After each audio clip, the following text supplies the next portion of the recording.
Hiya guys, Spectre here. Welcome back to some more Total Warhammer 3, continuing our Grom campaign. The beginning of the end began last time for the Wood Elves. The King's Glade is now a ruin, which I'm hoping the Skaven will occupy, because these for the Skaven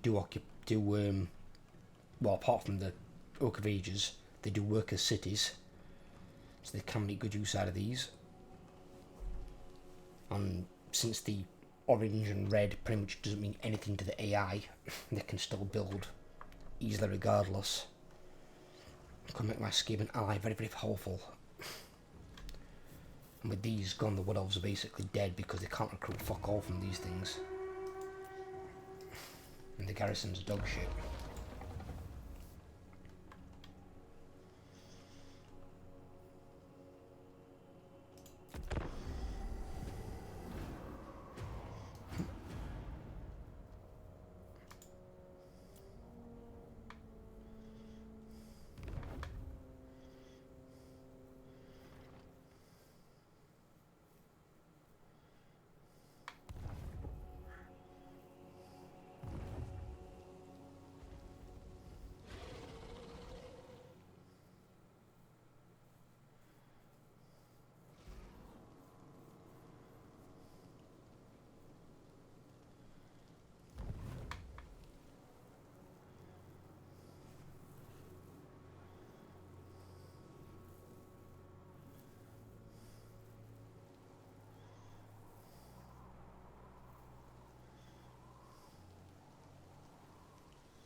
That other guy going to ambush there in the middle?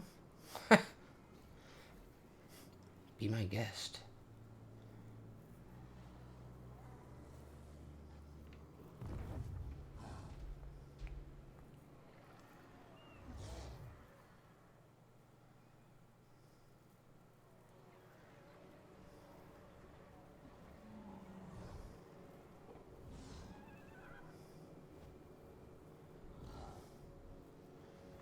They've backed off.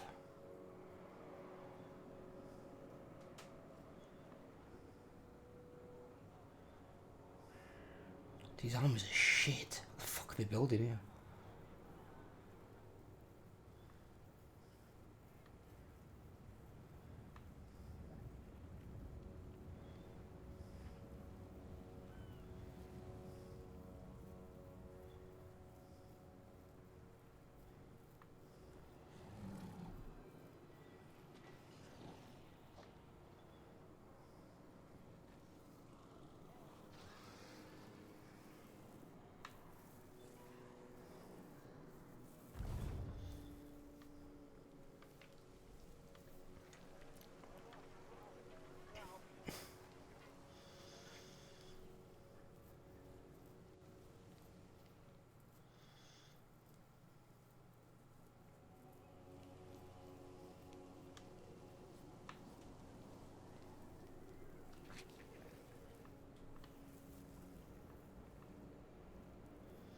You've got the wrong way, Skaven. And it's going to occupy and to go that way.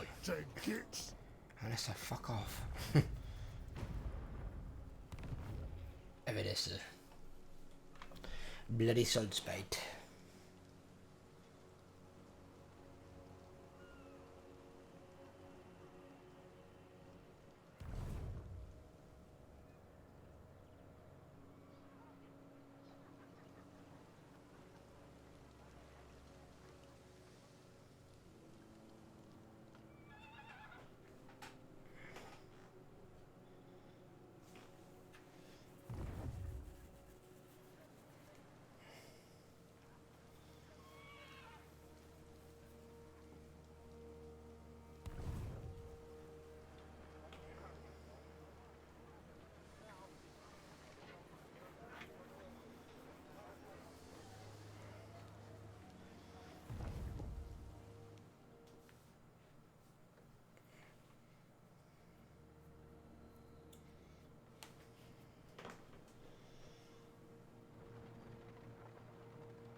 know that feeling because he's attacking that settlement on my Tyrian campaign, which is really annoying. But he's actually now doing something against the Dark Elves. Hooray for Balakor as an ally.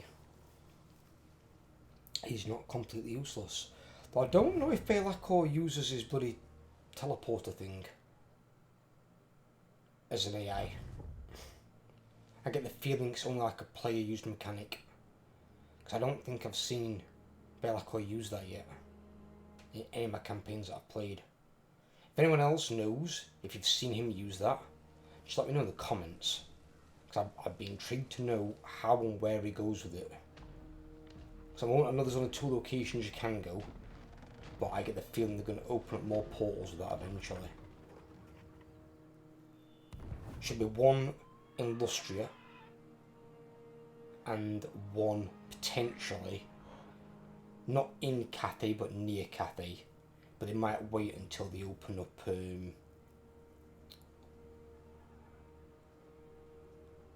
either Kingdoms of Ind or Hinterlands of Koresh, because the Hinterlands of Koresh should have 1 nearby, because that does have a gate of the old ones similar to what's in Albion. So then they'll have like 4 locations it can go to. One thing it does give you is a lot of flexibility on where you want to start your campaign as Balakor. Because yeah, you have the initial Dark Fortress you can take, and you can build that up. But once you've got like a workable army, you haven't got to stay there. You can leave and just take a Dark Fortress in one of those other locations. And then you can just start a campaign basically from there and use that as your starting location.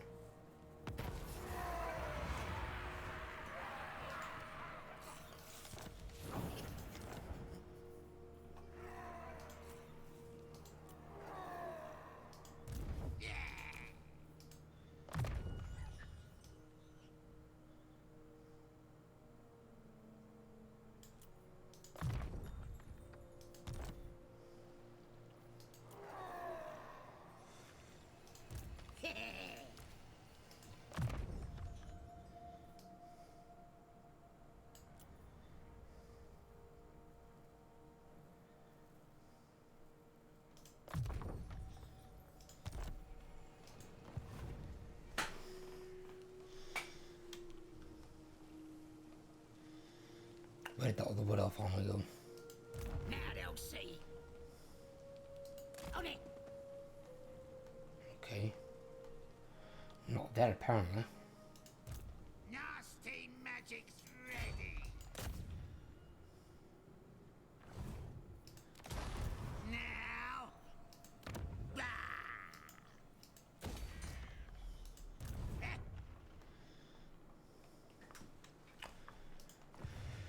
Gonna capture these and get these rolling.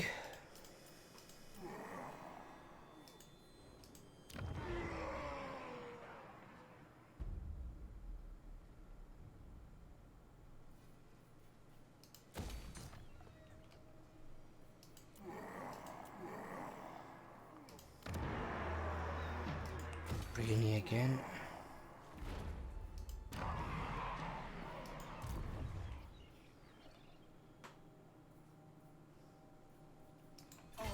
Grom's punch.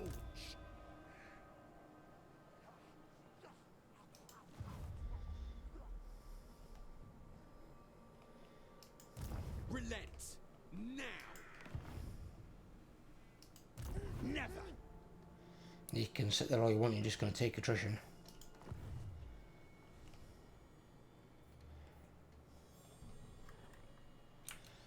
I need to save it as well, don't we?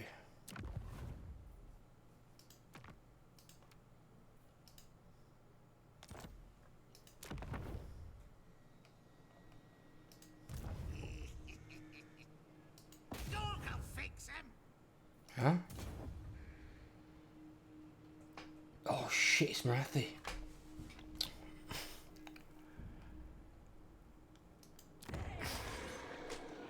I mean, they didn't take Tokarul there. The garrison won the fight. A vicious delight. And to be fair, that garrison's even stronger. 3 exalted demonettes, 3 Case Warriors, great weapons, shitload more demonettes. Yeah, it's a good strong garrison that. Yeah, and the towers on that will be devastating. And the army, shit, what the fuck is this? 4 Furies?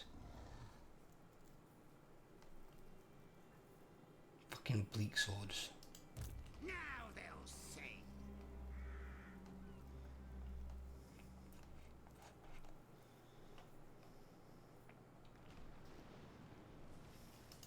That works.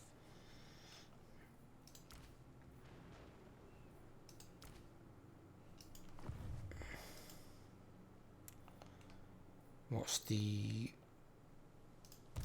other guy's armor like? Magic's ready.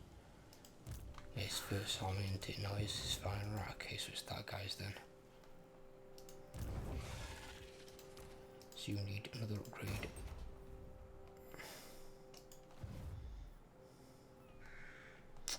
Okay. Japoch. Orc Slayer. Right, this is the fucking shaman, isn't it? No. The No, that. Hawk wants me. Just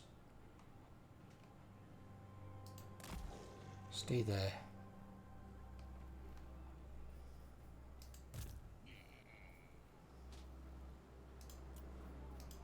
The tribe's ready.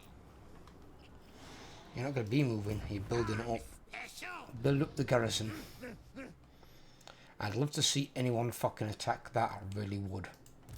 Because 2-3 armies could potentially attack this and you'd still lose. And this Ragnarok Spider's basically a Mortis engine. A Mortis engine in one of the fucking Eagle Gates. Yeah, good luck getting through that. That's going to rack up some fucking right damage. In comparison with the fucking Orc Shaman as well, dropping fucking Foot of Gork. That is not a fucking siege I'll be fucking taking. Fuck that off. That is 100% lose.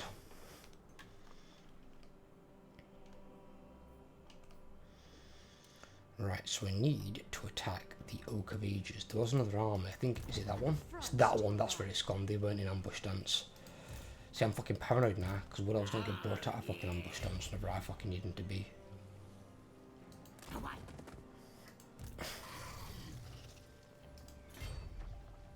Fucking get him.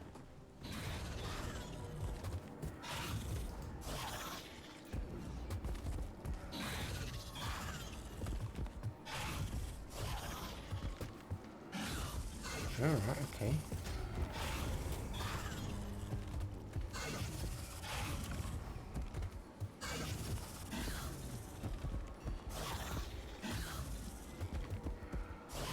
We've got so much fucking money though. But then again, I suppose we can get more experience out of it, can't we?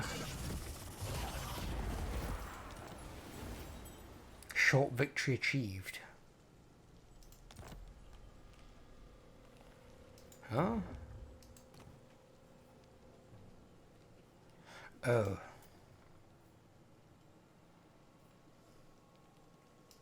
Okay.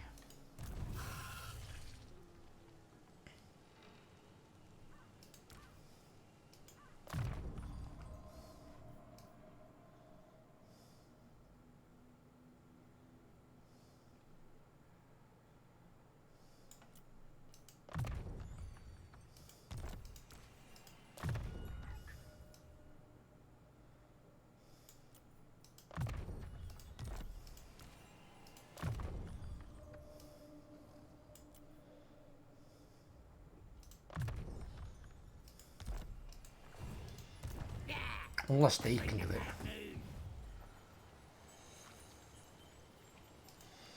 No, they can't.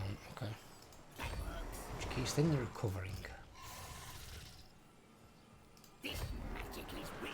And so are you.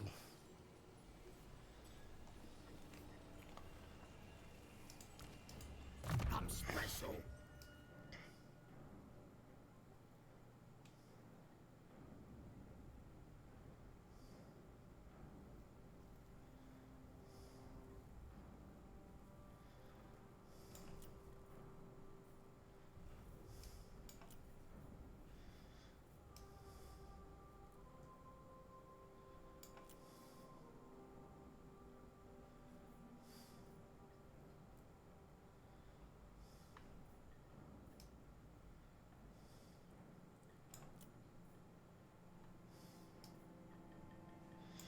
Okay, I'm going there then.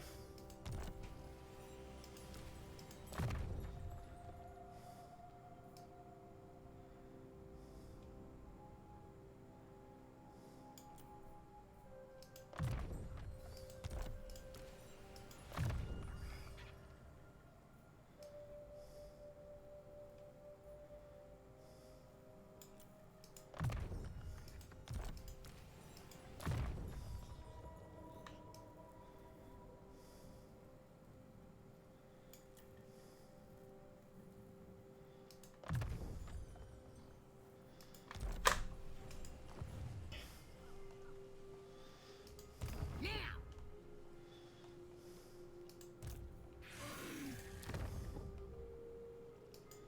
This magic is real!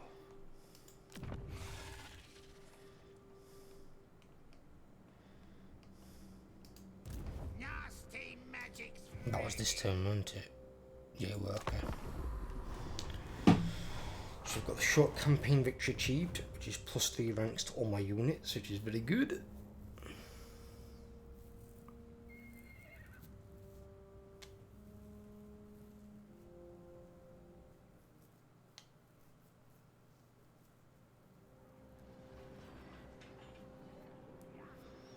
I don't want to have to go to war with Marathi yet, because Marathi's got far more armies on the areas where I'm at than Malekith, and it just creates a shitstorm right now that I just don't want to deal with. If she declares war on me, then there's nothing I can do about it, fair enough, but I'd rather not bring war on myself for no reason. And Malekith's armies are dog shit, because I like this, they're fucking no threat to me. I'll rip these armies the fuck apart.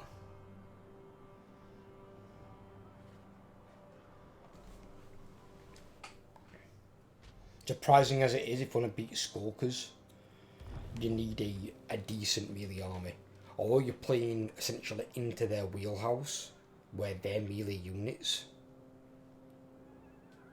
you need better melee units than what they are. And that's how you beat Skulkers. Because range units just get hard countered by them.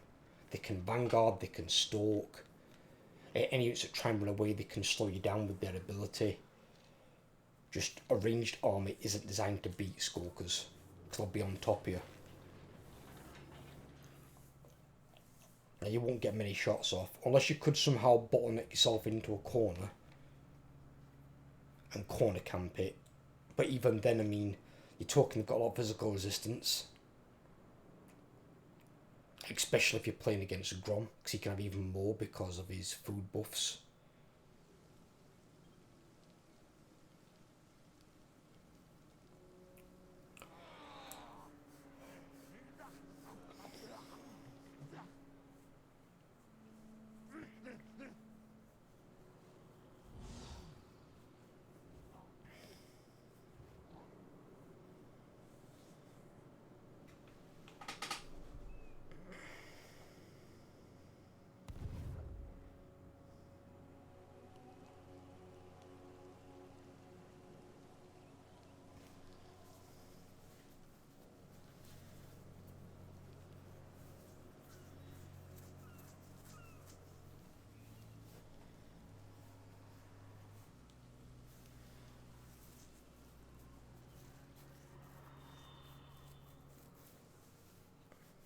What the hell's going off in the Empire?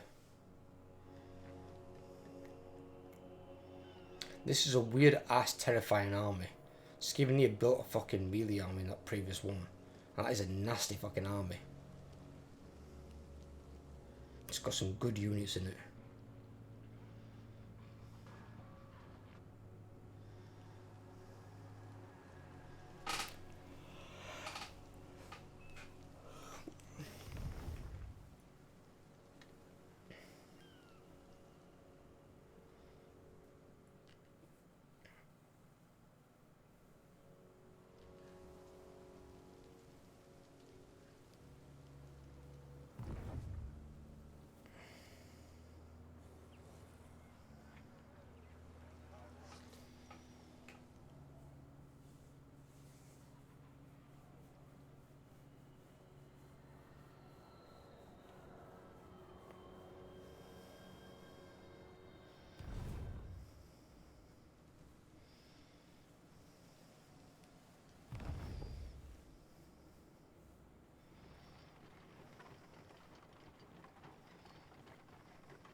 pleasure.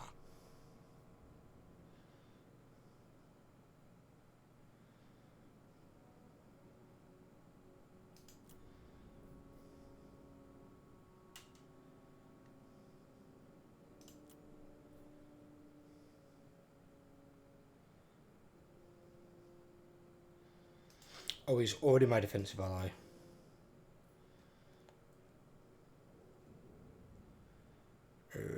Then again, I'm about who's he at war with? Bretonia, Reichland, Kemmler, Clan Angrand, both dark. Yeah.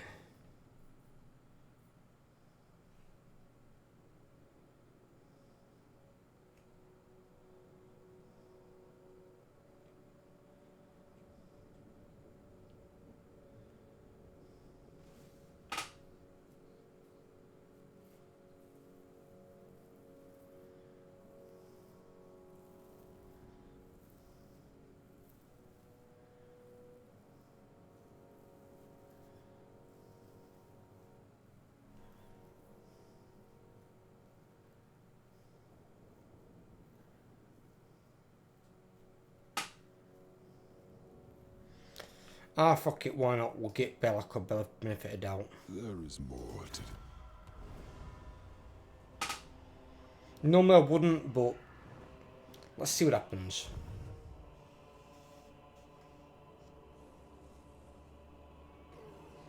Did both those armies just lose to one Marathi army? It was 40 against 20.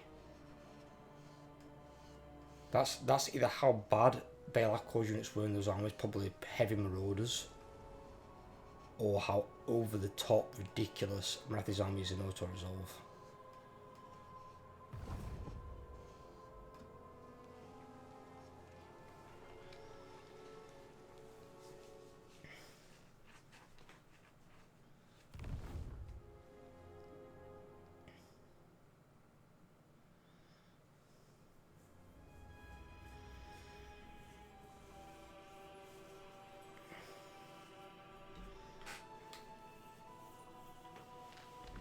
Oh, Dirthu's back.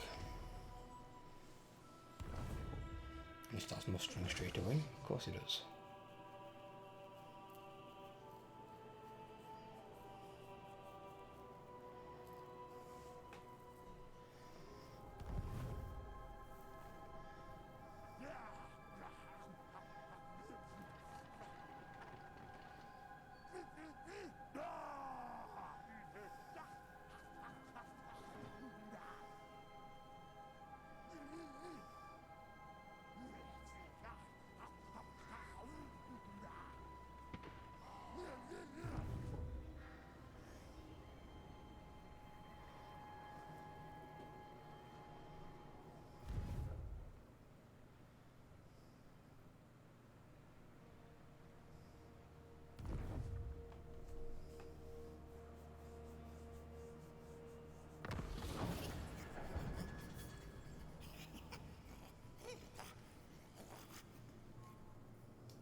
Where is the big bitch?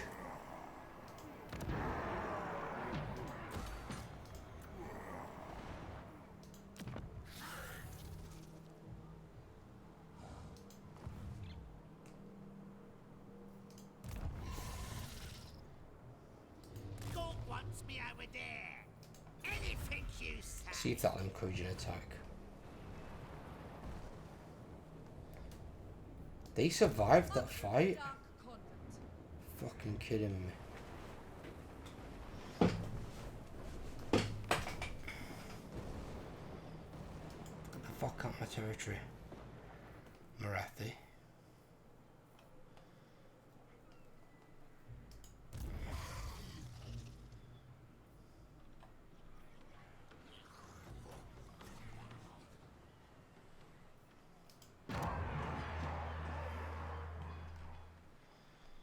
Where's the fucking hag merchant?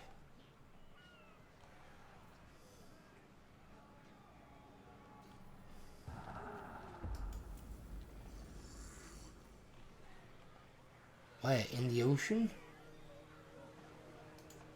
What?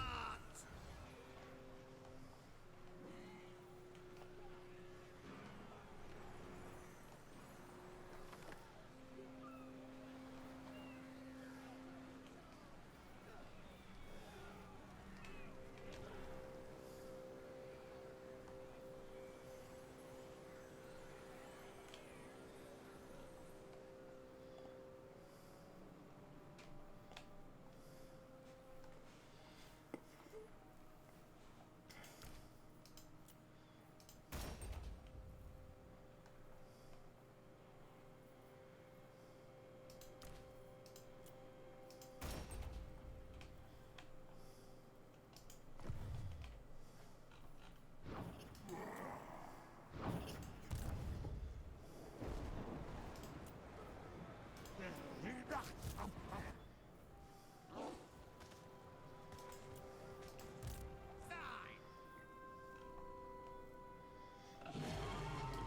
Yes, yes.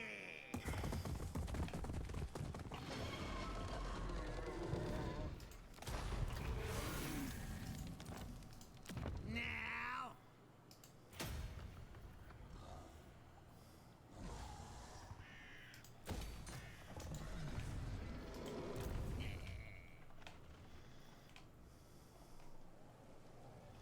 Oh, fucking dwarves. Fuck off. What did you bastards sticking your nose in? Anything you say. Time to fight.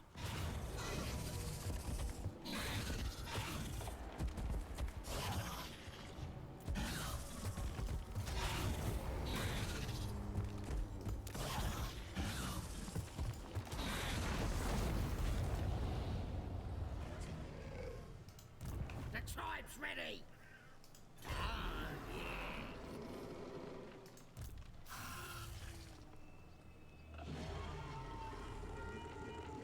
All right, I'll move.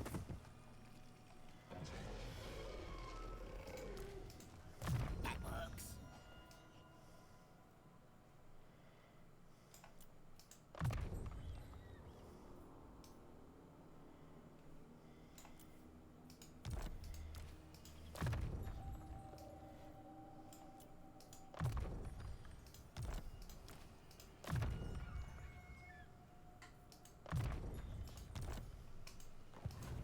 Who should we chat?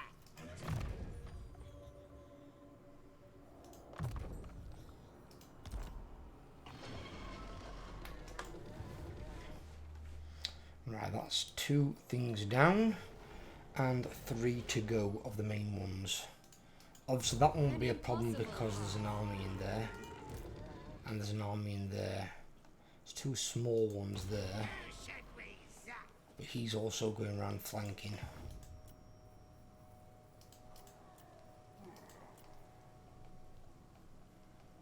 I don't like the fact that these dwarves are coming in.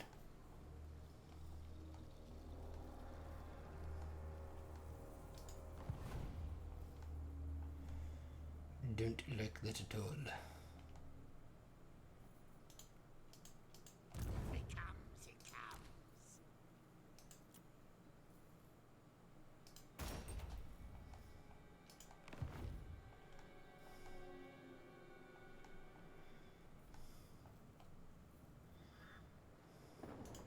Gobbo Warlord!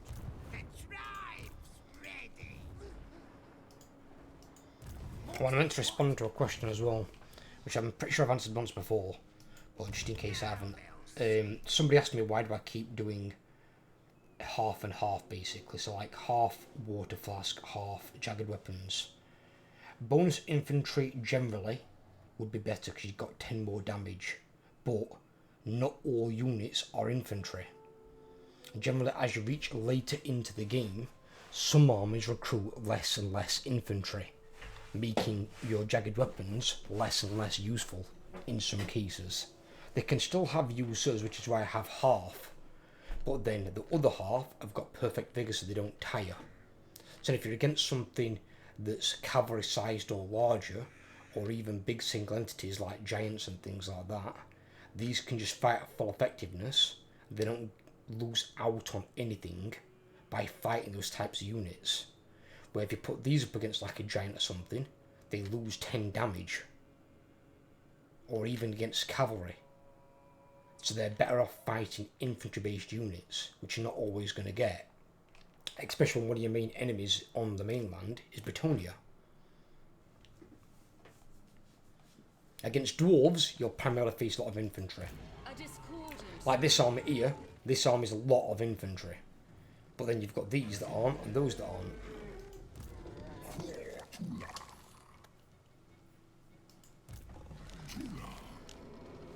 Here, basically half the army is not infantry. You've got large, both large, and large lord. So, you know, it can go either way. Either way on what they've got in their armies. It depends. Usually we'll always have some infantry, so the infantry buff is still useful to take on some units. But then some armies won't have it. Like, she'll be a large target because of her mount. You've got large there, large there, large there, large. I'm sure it classes those as, to be fair with you. But you know, you've got a fair mix of large and infantry. And if you've got those skulkers with jagged weapons up against these, they'll not get the benefit of that scrap upgrade. It'll do nothing. So they've got to be against the right type of enemy. Where the one with the water flasks, that works versus anything and everything. They don't get any more damage like they do with jagged weapons, but they don't get tired. They can fight at full effectiveness, start to finish in the battle. So as the enemy army starts to tire, these fuckers won't. They're basically like a really cheap version of Grail Knights or Grail Guardians. And it's incredibly useful to have something that has got perfect vigour. Perfect vigour in melee armies is absolute gold. It's like having unlimited ammo in a ranged army.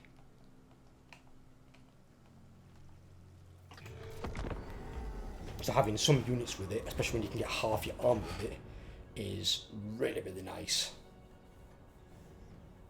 So that's why I think that's better than just taking all jagged weapons.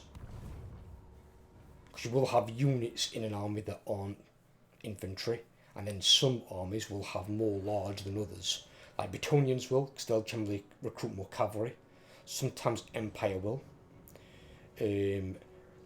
Lizardmen can usually have a lot of large type targets, both cold ones and single entities. So your jagged weapons, they're basically fucking worthless.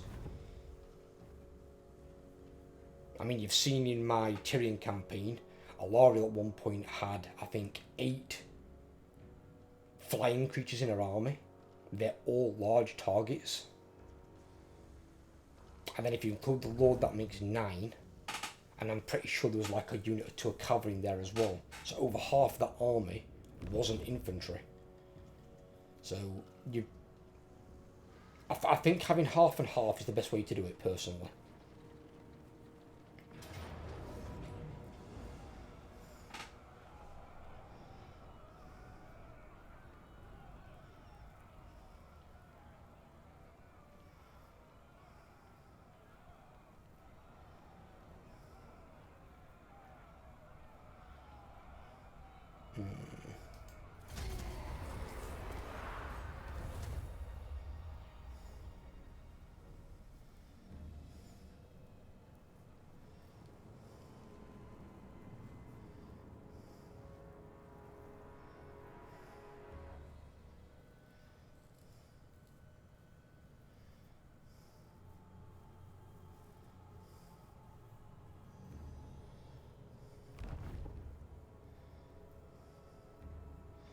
Yes, Marathis only beat 2 Be'lakor armies. That's great.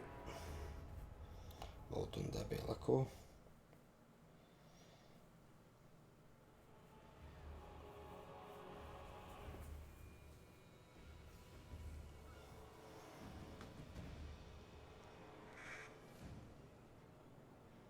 Oh, she took a hammer in though. She lost 5 units and a good portion of the rest of her army shagged.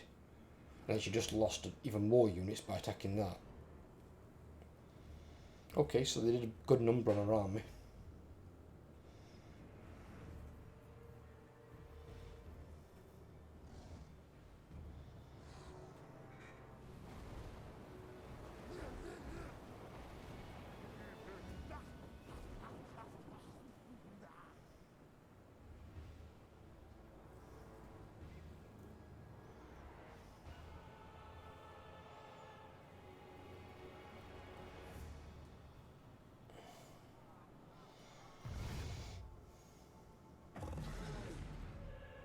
She might have destroyed both these armies, but then she's pretty much almost lost that army herself. She's got 2 Carabidis and the bolt throwers left. Yeah, Kit Claw, get your ass up here. I've got dwarves coming up behind me, and you're down there doing fuck all. Get up here and help.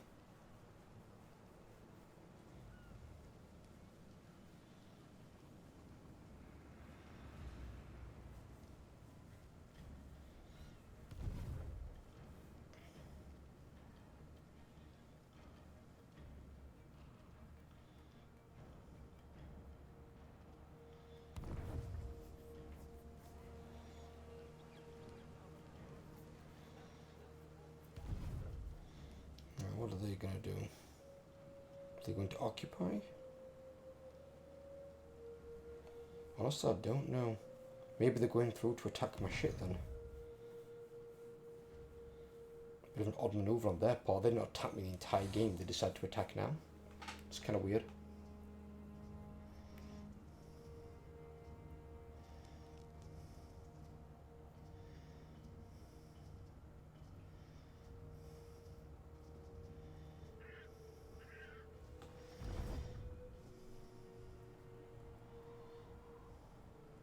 Yeah, this is why his army's getting fucked over. He's got too many fucking marauders and Forsaken. Who the fuck recruits Forsaken? Forsaken is shit. In the lore they're not, but in this game they are terrible. Absolutely terrible.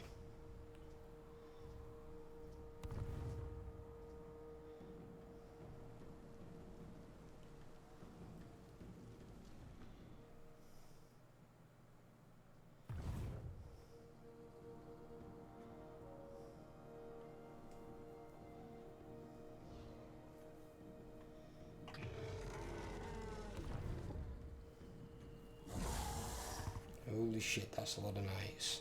And see, this is what I mean here. This is where your fucking jagged weapons goes to complete crap when he's got an army like that. They're about to get fucking annihilated, unless they retreat. Yeah, I would run from that as well.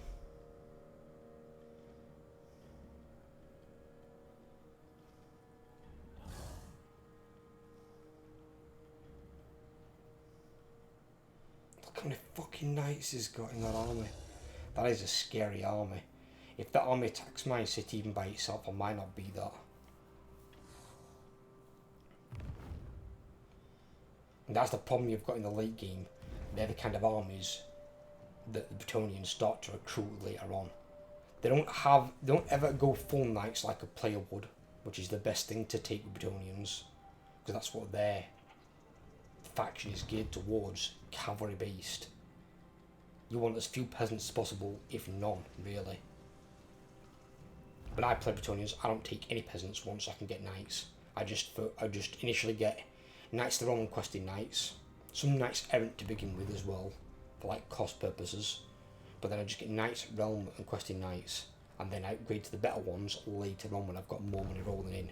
But I look to get like multiple armies of Knights of the Roman questing knights, so you've got a good mix of the two. One that you can just charge into the middle of the enemy and hold them, while the Knights of the Realm go around and just break the enemy army. But that is a scary fucking army. 2 Grail Knights, 4 Knights of the Realm, 3 Grail Guardians, and 4 Old Pegasus Knights. That is ouch. That is all kinds of ouch. This here, I'm not scared about this at all. I mean, the Peasant Bowmen, they've got good range, but I don't rate. They're probably one of the worst archers in the game. They're better than Goblin archers by range, but I think Goblins are probably more accurate than they are. But anything that's peasant based is usually shit. So what you've got to worry about is all these knights and Lewin himself. And he's got a fucking Talisman of Preservation again. How does he keep getting them? I don't know how he does it. You dare ask this? Ryan's back as well. Not possible.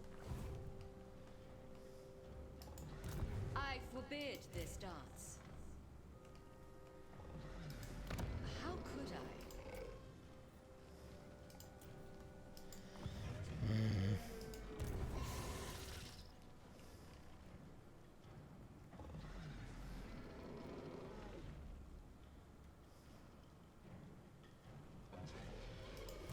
Nasty magic's ready.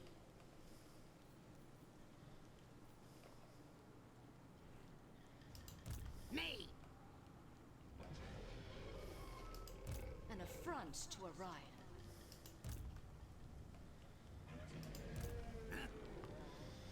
I'm just wondering if I go That's there right. then.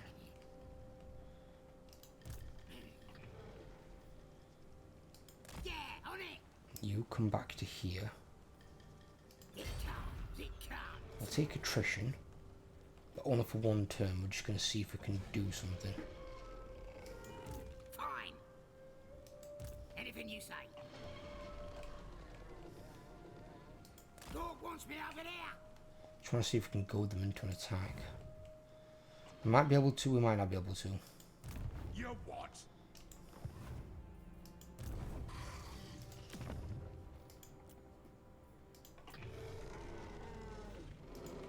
Nasty magic's ready.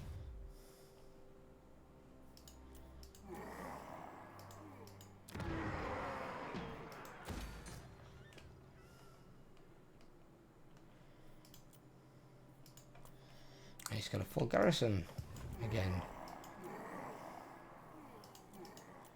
Hopefully for the fucking last time. Better than anyone. As you get sworn. Big as an orc.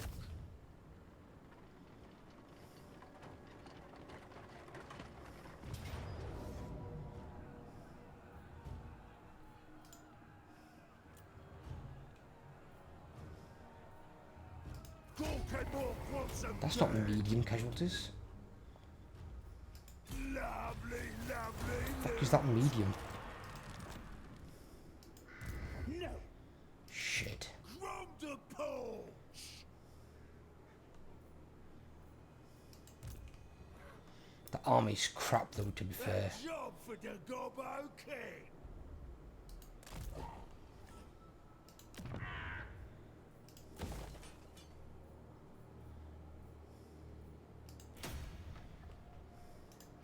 Corpulent Majesty.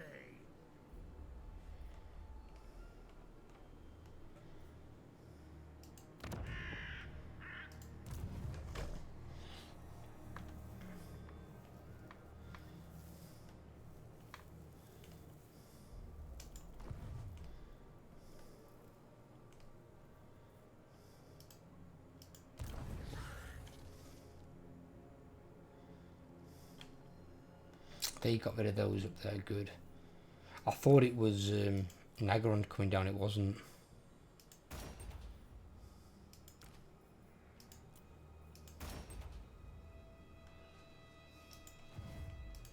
I'm special.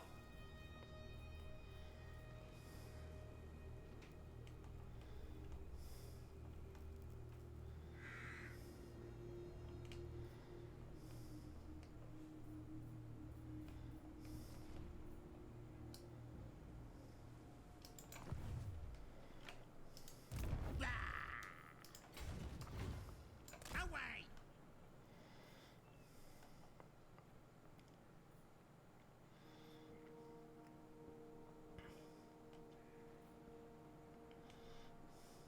This magic is real. Anything you say. What is this The army's foolishness? dog shit though. Fucking hell, Jed Spears. if that actually attacks that, I will try and fight that. Because I've got 14 against 20, but with the aid of towers. And the only thing that's going to sway it in the way is going to be her. I mean, she's got dark, though dark magic is wank. It's not the worst fucking laws. That's why I don't like playing Marathi, because Marathi's fucking weird laws of magic they've given is just fucking shit. Absolutely shit. I wish instead with mages like that, they'd just give you an option, basically, of, right, here are the 8 common laws of magic. And they could literally just go. Rather than this, I mean, obviously for Greenskins do just take their own law. But they could give you here, like, choose your law of magic. And you could just click on it and it shows you all the laws of magic. And you can click on them to see what spells it gives you. And then when you want to make your final choice, you literally just click. And once you do it, it locks that in and locks out the other 7 common laws of magic. Because there's 8 common laws in total. And apart from the Greenskins,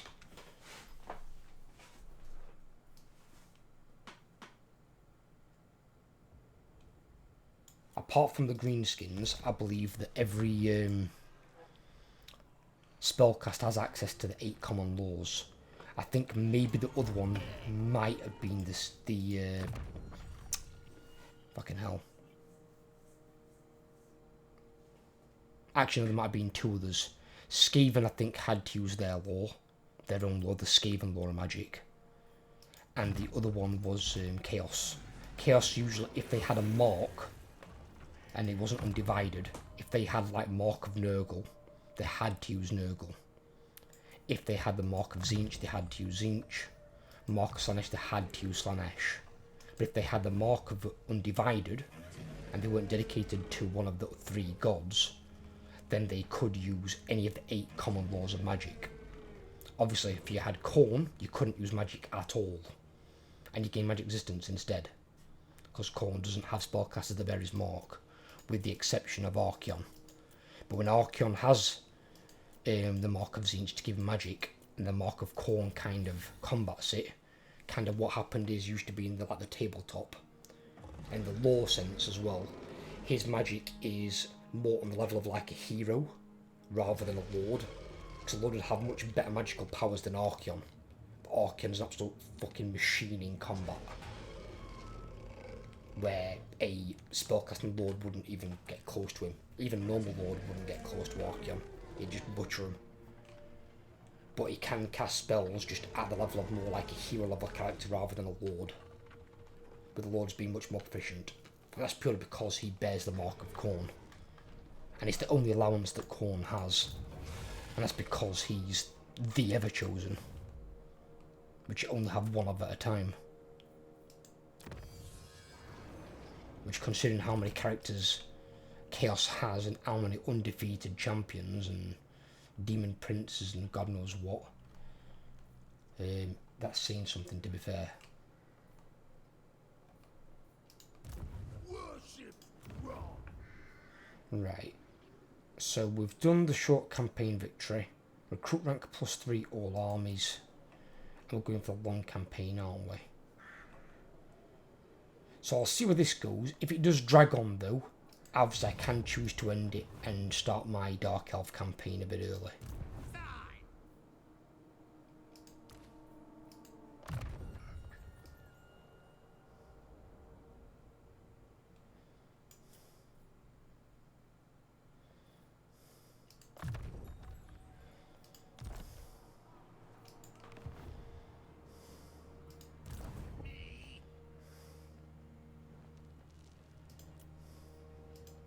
Whole world's gonna be Groms.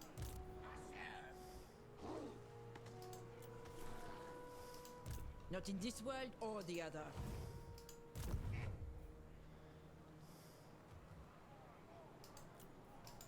Did we get anything with them? Akam Sami Dallas.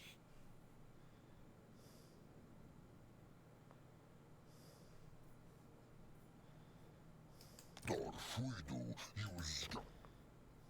They actually can't anyway, you can't get anything with them.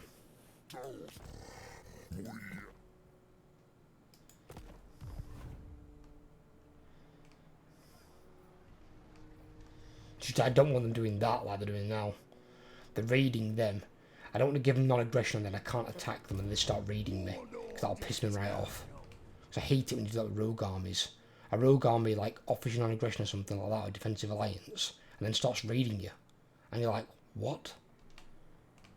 They need to put something into the game where if you have a non-aggression or better, it's non-aggression, defensive alliance, military alliance, the AI, if it has that with you, cannot raid you in your territory.